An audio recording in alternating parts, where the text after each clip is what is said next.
ദീപക് ധർമ്മടം വിവരങ്ങളുമായി ചേരുന്നു. ദീപക്, ഇപ്പോൾ അവിടെ നിന്ന് ആശുപത്രിയിൽ നിന്ന് മേപ്പാടി വഴി കളക്ടറേറ്റിലേക്ക് പ്രധാനമന്ത്രി വാഹനവ്യൂഹത്തിൽ വന്നുകൊണ്ടിരിക്കുകയാണ്. അല്പസമയത്തിനകം കളക്ടറേറ്റിലേക്ക് കൽപ്പറ്റയിലേക്ക് എത്തും. ഈ സമയം വൈകിട്ടുണ്ട്. ഇപ്പോൾ 3 മണിയോടുകൂടി ഇതൊക്കെ അവസാനിപ്പിച്ച് അദ്ദേഹം കണ്ണൂരിലേക്ക് മടങ്ങുമെന്നായിരുന്നു അറിഞ്ഞത്. ഇപ്പോൾ 3:40 കളക്ടറേറ്റിൽ അവലോകന യോഗത്തിലേക്ക് എത്തിയിട്ടില്ല. അപ്പോൾ ഇനിയിപ്പോൾ നടപടികൾ വേഗത്തിലാക്കുമായിരിക്കും അല്ലേ? അവലോകന യോഗം എന്നതൊക്കെ സാങ്കേതികമായി ഒരു യോഗം മാത്രമായി മാറാനുള്ള സാധ്യതയുണ്ടെന്ന് തോന്നുന്നു അല്ലേ? സമയം ഇത്രയും വൈകിയതുകൊണ്ട് തന്നെയുമല്ല, ഈ മേഖലയിൽ ആകെ പോയി സംഗതി അവിടെ എന്താണ് സംഭവിച്ചതെന്നതിൻ്റെ ഒരു ഗ്രൗണ്ട് റിപ്പോർട്ട് നേരിട്ട് തയ്യാറാക്കിയിട്ടുണ്ടാകും പ്രധാനമന്ത്രി ഈ മണിക്കൂറിനിടയിലെന്ന് കരുതാം അല്ലേ? വിജയ, ഒരു ഗ്രൗണ്ട് സീറോ റിപ്പോർട്ട് തന്നെ പ്രധാനമന്ത്രിക്ക് കൃത്യമായി ലഭിച്ചു കഴിഞ്ഞു ഇതിനകം. അതായത് പ്രധാനമന്ത്രി ആദ്യം തന്നെ ഏരിയൽ സർവേ നടത്തുകയാണ്. അതായത് എയർഫോഴ്സിൻ്റെ M-17 ഹെലികോപ്റ്ററിൽ ആ സമയത്ത് തന്നെ മുഖ്യമന്ത്രിയും മുഖ്യമന്ത്രി പിണറായി വിജയനും ചീഫ് സെക്രട്ടറി ഡോക്ടർ വേണുവും കൃത്യമായി ഓരോ കാര്യങ്ങൾ പറഞ്ഞു നൽകുന്നുണ്ടായിരുന്നു. അതിനുശേഷം അദ്ദേഹം ഈ ഹെലിപ്പാഡിലേക്ക് ഇറങ്ങുന്നു. ഹെലിപ്പാഡിൽ ഇറങ്ങിക്കഴിഞ്ഞ് നേരെ ദുരന്തമുഖത്തേക്കാണ് യാത്ര. ആദ്യം തന്നെ പ്രധാനമന്ത്രിയുടെ ഓഫീസ് PMO തന്നെ ഈ സ്കൂൾ ദുരന്തത്തിന് ഇരയായ സ്കൂൾ സന്ദർശിക്കണമെന്ന് നേരത്തെ തന്നെ സർക്കാരിനെ അറിയിച്ചിരുന്നു. അതിൻ്റെ അടിസ്ഥാനത്തിലാണ് ADGP അവിടെ തന്നെ സംവിധാനം ഒരുക്കി. കൃത്യമായി ADGP MR അജിത് കുമാർ ഓരോ കാര്യങ്ങളും വിശദീകരിക്കുന്ന തത്സമയ ദൃശ്യങ്ങളാണ് ANI ഫീഡാണ് നമ്മൾ കണ്ടത്. ഓരോ കാര്യങ്ങളും മാത്രവുമല്ല, ബേലി പാലത്തിലൂടെ അല്പം നടക്കുമെന്ന് മാത്രമാണ് നേരത്തെ തീരുമാനിച്ചത്. പക്ഷേ എന്നാൽ ബേലി പാലം കഴിഞ്ഞ് ചൂരൽമലയിലെ അമ്പലം തകർന്ന സ്ഥലത്തു നിന്നും മുണ്ടക്കൈയിലേക്കുള്ള യഥാർത്ഥ ദുരന്തമുഖത്തേക്ക് പ്രധാനമന്ത്രി നടന്നു നീങ്ങുന്നു. യഥാർത്ഥത്തിൽ ആദ്യം മുഖ്യമന്ത്രി പിണറായി വിജയനും കേന്ദ്ര സഹമന്ത്രി സുരേഷ് ഗോപിയും ഒപ്പം ഉണ്ടായിരുന്നു. പക്ഷേ അവർ പിന്നീട് മാറി. അത് കഴിഞ്ഞ് നേരെ ADGPയുമായി പ്രധാനമന്ത്രി നരേന്ദ്രമോദി മുന്നോട്ട് നീങ്ങുന്നു. ഓരോ കാര്യങ്ങൾ ചോദിച്ചറിയുന്നു. അതിനുശേഷം അദ്ദേഹം സൈന്യത്തിൽ, അത് പ്രത്യേകിച്ച് പറയേണ്ടത്, ദുരന്തമുഖത്ത് ആദ്യം പോയ NDRF കമാൻഡോകൾ, അതുപോലെ തന്നെ കേരള പോലീസിൻ്റെ SOG കമാൻഡോകൾ, ആർമി ഉദ്യോഗസ്ഥർ, ഇവരോടൊക്കെ നേരിട്ട് പ്രധാനമന്ത്രി സംവദിക്കുന്നു. അതിനുശേഷമാണ് നേരെ ഈ ദുരന്തത്തിൻ്റെ ദുരിതമനുഭവിച്ച് ക്യാമ്പിൽ കഴിയുന്നവരൊക്കെ നേരെ പോകുന്നത്. മേപ്പാടിയിലെ സെൻറ്റ് ജോസഫ് സ്കൂളിലേക്ക് പ്രധാനമന്ത്രി പോകുന്നു. അവിടെ നിന്നും ഈ ദുരന്തത്തിൻ്റെ യഥാർത്ഥത്തിലുള്ള ജീവിതത്തിൻ്റെ ദുഃഖം അനുഭവിച്ച് കഴിയുന്നവരോട് പ്രധാനമന്ത്രി സംസാരിക്കുന്നു. മുഖ്യമന്ത്രി അപ്പോൾ കൂടെയുണ്ട്, അതുപോലെ തന്നെ ചീഫ് സെക്രട്ടറിയും ADGPയും കൂടെയുണ്ട്. അത് കഴിഞ്ഞ് ഇപ്പോൾ അല്പം മുൻപാണ് ആശുപത്രിയിലെത്തിയത്. ആശുപത്രിയിൽ നേരത്തെ 4 പേരുമായി സംസാരിക്കാനാണ് തീരുമാനിച്ചത്. എന്നാൽ 2 പേരോടുകൂടി പ്രധാനമന്ത്രി സംസാരിക്കുന്നു. സംസാരിച്ചു കഴിഞ്ഞു അദ്ദേഹം ഇപ്പോൾ മേപ്പാടി വഴി ഇങ്ങോട്ടേക്ക് കളക്ടറേറ്റിലേക്ക് വരാനുള്ള ദൃശ്യങ്ങളാണ് നമ്മുടെ ക്യാമറമാൻ രാജേഷ് വെള്ളരി കൊണ്ടൊന്ന് പാൻ ചെയ്താൽ കാണാം. ഹെലിപ്പാഡ് പരിസരത്ത് വലിയ സുരക്ഷാ സംവിധാനങ്ങളാണ് പോലീസ് ഒരുക്കിയിരിക്കുന്നത്. റോഡിൻ്റെ ഇരുവശത്തും ബാരിക്കേഡുകൾ ഒരുക്കിയിരിക്കുന്നു. പ്രത്യേകിച്ചും ഈ സുരക്ഷാ ദൃഷ്ടിയിൽ ഹൈ റിസ്ക് കാറ്റഗറിയിൽപ്പെടുന്ന ഒരു സ്ഥലമാണ് വയനാട്. മാവോ ഡോമിനേറ്റഡ് ഏരിയ എന്നുള്ള നിലയിൽ അധിക സുരക്ഷയാണ്. സാധാരണഗതിയിൽ 1500 പോലീസിനെയാണ് പ്രധാനമന്ത്രിയുടെ സുരക്ഷാ ഡ്യൂട്ടിക്ക് നിശ്ചയിക്കുന്നത്. എന്നാൽ 2500 പോലീസുകാരെ നിശ്ചയിച്ചു.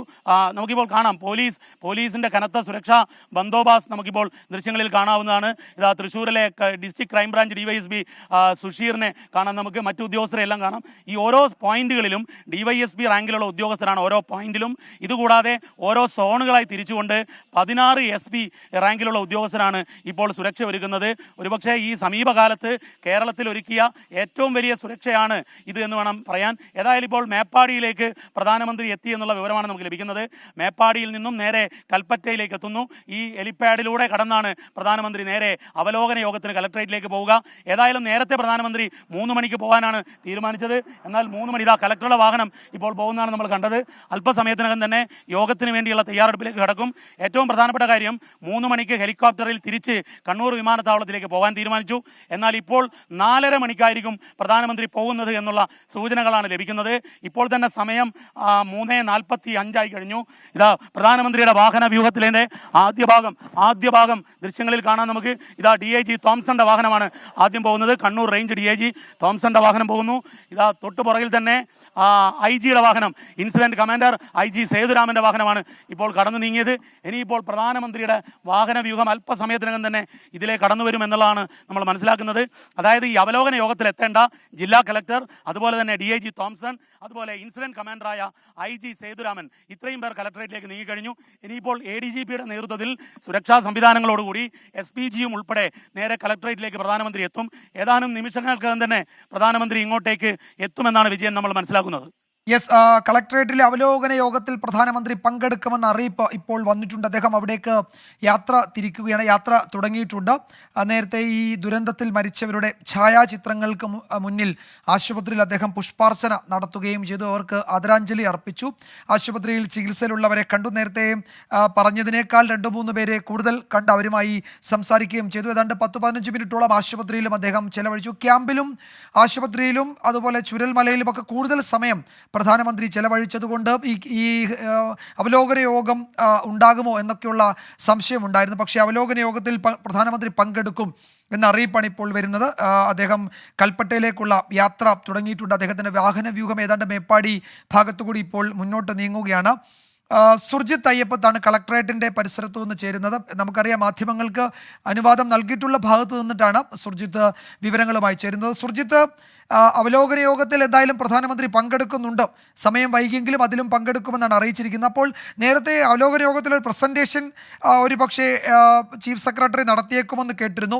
ഇനി അത്തരം സാങ്കേതിക നടപടികളിലേക്ക് പോകാതെ ഇക്കാര്യത്തിൽ പ്രധാനമന്ത്രി മുഖ്യമന്ത്രിയുമായി ഒരു സംസാരം, കേരളത്തിൻ്റെ നിവേദനം സ്വീകരിക്കൽ, അങ്ങനെ കാര്യങ്ങൾ മാത്രമായിരിക്കും ഉണ്ടാവുക എന്ന് തോന്നുന്നു, അല്ലേ? സമയം നേരത്തെ തീരുമാനിച്ചതിനേക്കാൾ ഏതാണ്ട് 1 മണിക്കൂറിലധികം ഇപ്പോൾ തന്നെ വൈകിട്ടുണ്ടല്ലോ. തീർച്ചയായും വിജയകുമാർ, ഈ സമയം വളരെ വൈകിയിരിക്കുന്നു. നിശ്ചയിച്ച സമയത്തേക്കാൾ അധിക സമയം അദ്ദേഹം ഈ ചൂരൽമല ഭാഗത്ത് ഉൾപ്പെടെ ചെലവഴിക്കുന്ന ഒരു സ്ഥിതി ഉണ്ടായിട്ടുണ്ട്. മാത്രമല്ല, ആശുപത്രിയിലെത്തിയപ്പോഴും കൂടുതൽ ആളുകളെ അദ്ദേഹം കാണാൻ വേണ്ടി തയ്യാറായി എന്നുള്ളതാണ്. 4 പേരുമായി കൂടിക്കാഴ്ച നടത്തും എന്നുള്ളതായിരുന്നു ആദ്യഘട്ടത്തിൽ പറഞ്ഞിരുന്നത്. പക്ഷേ അതല്ല, അതിനേക്കാൾ കൂടുതൽ ആളുകളുമായി അദ്ദേഹം സംസാരിക്കുകയുണ്ടായി. അതിനുശേഷമാണിപ്പോൾ മേപ്പാടി ഭാഗത്തു നിന്ന് മേപ്പാടി പിന്നിട്ട് ഇപ്പോൾ കളക്ടറേറ്റിലേക്ക് ഈ അവലോകന യോഗത്തിൽ പങ്കെടുക്കാൻ വേണ്ടി അദ്ദേഹം എത്തിക്കൊണ്ടിരിക്കുകയാണ്. അദ്ദേഹത്തിൻ്റെ വാഹന വ്യൂഹം അല്പസമയത്തിനകം തന്നെ ഈ കളക്ടറേറ്റിലേക്ക് എത്തിച്ചേരും. ജില്ലാ കളക്ടർ ഇവിടെ എത്തിയിട്ടുണ്ട്. പോലീസിൻ്റെ തലപ്പത്തുള്ളവരെല്ലാം തന്നെ ഇവിടേക്ക് എത്തിയിട്ടുണ്ട്. ജില്ലാ കളക്ടർ അല്പസമയം മുമ്പാണ് അകത്തേക്ക് കയറിപ്പോയത്. എന്തായാലും വിശദമായ രീതിയിൽ ഒരു പ്രസൻറ്റേഷൻ്റെ സാധ്യത വളരെ കുറവാണ്. അതിന് കാരണം സമയം വലിയ അളവിൽ കുറഞ്ഞിരിക്കുന്നു എന്നുള്ളതാണ്. നിശ്ചയിച്ച സമയത്തേക്കാൾ അധിക സമയം അദ്ദേഹം ദുരന്തബാധിത പ്രദേശങ്ങളിൽ ചിലവഴിച്ചു എന്നുള്ളതാണ് അതിൻ്റെ പ്രധാനപ്പെട്ട കാരണം. അതുകൊണ്ട് തന്നെ അദ്ദേഹത്തിന് പോകേണ്ട ഒരു സമയമായിട്ടുണ്ട്. പക്ഷേ വിശദമായ രീതിയിൽ തന്നെ അദ്ദേഹം ഈ ദുരന്തബാധിത മേഖലയെല്ലാം തന്നെ പൂർണ്ണമായും കണ്ട് വിലയിരുത്തിയിട്ടുണ്ട്. സ്വാഭാവികമായും ഇനിയൊരു പ്രസൻറ്റേഷൻ്റെ ആവശ്യമില്ല. ഇനി ഏത് തരത്തിലുള്ള പ്രഖ്യാപനമാണ് ഇത് ബന്ധപ്പെട്ട് ഏത് തരത്തിലുള്ള സഹായമാണ് ഉണ്ടാവുക എന്നുള്ളതാണ് ഏവരും ഉറ്റുനോക്കുന്നത്. എന്ത് തരത്തിലുള്ള പ്രഖ്യാപനമാണ് ഉണ്ടാവുക, ഏത് കാറ്റഗറിയിലാണ് ഇതിനെ പെടുത്തുക, ഈ ദുരന്തത്തെ പെടുത്തുക എന്നുൾപ്പെടെയുള്ള കാര്യങ്ങളിൽ വ്യക്തത വരേണ്ടതുണ്ട്. അത്തരത്തിലുള്ള ഒരു പ്രഖ്യാപനം ഒരുപക്ഷെ ഇന്ന് ഇവിടെ ഉണ്ടാകാൻ സാധ്യതയില്ല. ഡൽഹിയിലേക്ക് മടങ്ങിയ ശേഷം ഉദ്യോഗസ്ഥ തലത്തിലുള്ള കൂടിക്കാഴ്ച, മന്ത്രി തലത്തിലുള്ള കൂടിക്കാഴ്ച, അതിനുശേഷമാകും പ്രധാനമന്ത്രി അത്തരത്തിലുള്ള പ്രഖ്യാപനം നടത്തുക എന്നുള്ളതാണ്. ഈ യോഗത്തിൽ മുഖ്യമന്ത്രി പിണറായി വിജയൻ, അതോടൊപ്പം തന്നെ ചീഫ് സെക്രട്ടറി ഉൾപ്പെടെയുള്ളവർ വിശദാംശങ്ങൾ പറയും. ഒപ്പം തന്നെ മന്ത്രിസഭാ ഉപസമിതിയുടെ ഭാഗമായുള്ള മന്ത്രി കെ രാജൻ, മുഹമ്മദ് റിയാസ്, ശശീന്ദ്രൻ, ജില്ലയുടെ മന്ത്രിയായിട്ടുള്ള ORK ഉൾപ്പെടെയുള്ളവർ ഈ യോഗത്തിൽ പങ്കെടുക്കുന്നുണ്ട്. ജില്ലാ കളക്ടറും ഈ യോഗത്തിൽ പങ്കെടുക്കുന്നുണ്ട്. ഒപ്പം ജില്ലാ പഞ്ചായത്ത് പ്രസിഡന്റ് അടക്കമുള്ള ഈ ഇവിടുത്തെ ജനപ്രതിനിധികളെല്ലാം ഈ യോഗത്തിൻ്റെ ഭാഗമാണ്. വിശദമായ രീതിയിൽ തന്നെ കാര്യങ്ങൾ അദ്ദേഹം പഠിച്ചു കഴിഞ്ഞിട്ടുണ്ട് എന്നുള്ളത് തന്നെയാണ് മനസ്സിലാക്കുന്നത്. അദ്ദേഹത്തിൻ്റെ സന്ദർശനം, പ്രധാനമന്ത്രിയുടെ സന്ദർശനം, അത് ആ ദുരന്തബാധിത മേഖലകളിൽ എത്രമാത്രം ദുരന്തത്തിൻ്റെ വ്യാപ്തിയുണ്ട് എന്ന് വ്യക്തമാകുന്ന വിധത്തിൽ അദ്ദേഹം അത് കണ്ടിട്ടുണ്ട് എന്നുള്ളത് കൊണ്ട് തന്നെ ഇനിയൊരു പ്രസൻറ്റേഷൻ്റെ കാര്യമുണ്ട് എന്നുള്ളത് തോന്നുന്നില്ല. അതുകൊണ്ട് തന്നെ വിശദാംശങ്ങളെല്ലാം തന്നെ അദ്ദേഹം മനസ്സിലാക്കി കഴിഞ്ഞിട്ടുണ്ടാകും ഇതിനകം എന്ന് തന്നെയാണ് കരുതുന്നത്. സ്വാഭാവികമായും ആ പ്രഖ്യാപനം തന്നെയാണ് ഏവരും ഉറ്റുനോക്കുന്നത്. എന്താകും ഈ ചൂരൽമല, മുണ്ടക്കൈ, പുഞ്ചിരിമട്ടം പ്രദേശത്തെ തകർത്തെറിഞ്ഞ മേപ്പാടി പഞ്ചായത്തിൻ്റെ 3 വാർഡുകളിലെ സാരമായി ബാധിച്ച, അല്ലെങ്കിൽ ഈ വയനാടിനെ മൊത്തത്തിൽ ബാധിക്കുന്ന ഒരു ദുരന്തമായി ഇത് മാറിയിട്ടുണ്ട്. സ്വാഭാവികമായും ആ ദുരന്തത്തെ ഒരു ദേശീയ ദുരന്തത്തിൻ്റെ പ്രാധാന്യത്തോടു കൂടി അത്തരത്തിൽ സാമ്പത്തിക സഹായം നൽകും എന്ന് തന്നെയാണ് കരുതുന്നത്. 2000 കോടി രൂപയെങ്കിലും ഈ അതിജീവനത്തിന് വേണം എന്നുള്ള തരത്തിൽ തന്നെയാണ് സംസ്ഥാന സർക്കാരിൻ്റെ പൊതുവിലയിരുത്തൽ. അക്കാര്യം ഇന്നലെ എത്തിയ കേന്ദ്ര സംഘത്തിന് മുമ്പാകെ അറിയിച്ചിട്ടുണ്ട്. സ്വാഭാവികമായും ഇനി വേണ്ട നടപടിക്രമം എന്ന് പറയുന്നത് പ്രധാനമന്ത്രി ഇതെല്ലാം തന്നെ മനസ്സിലാക്കിയിട്ടുണ്ട്. അദ്ദേഹത്തിൻ്റെ പ്രഖ്യാപനത്തെയാണ് ഏവരും കാതോർക്കുന്നത്. എങ്ങനെയാണ് കേരളത്തെ ദുരന്തബാധിത മേഖലയെ അദ്ദേഹം അതിനെ സംരക്ഷിക്കാൻ വേണ്ടിയുള്ള, അതിനെ ഉയർത്തെഴുന്നേൽപ്പിക്കാൻ വേണ്ടിയുള്ള ദൗത്യം ഏത് വിധത്തിലാകുമെന്ന് തന്നെയാണ് ഇവരും ഉറ്റുനോക്കുന്നത്. വിജയകുമാർ. യെസ്, സുർജിത്ത് അയ്യപ്പത്താണ് വിവരങ്ങൾ നൽകുന്നത്. കളക്ട്രേറ്റിലേക്ക് പ്രധാനമന്ത്രിയുടെ വാഹന വ്യൂഹം അല്പസമയത്തിനകം എത്തും. അവിടെ അവലോകന യോഗത്തിൽ അദ്ദേഹം പങ്കെടുക്കുമെന്ന് ഇപ്പോൾ ഉറപ്പിച്ചിട്ടുണ്ട്.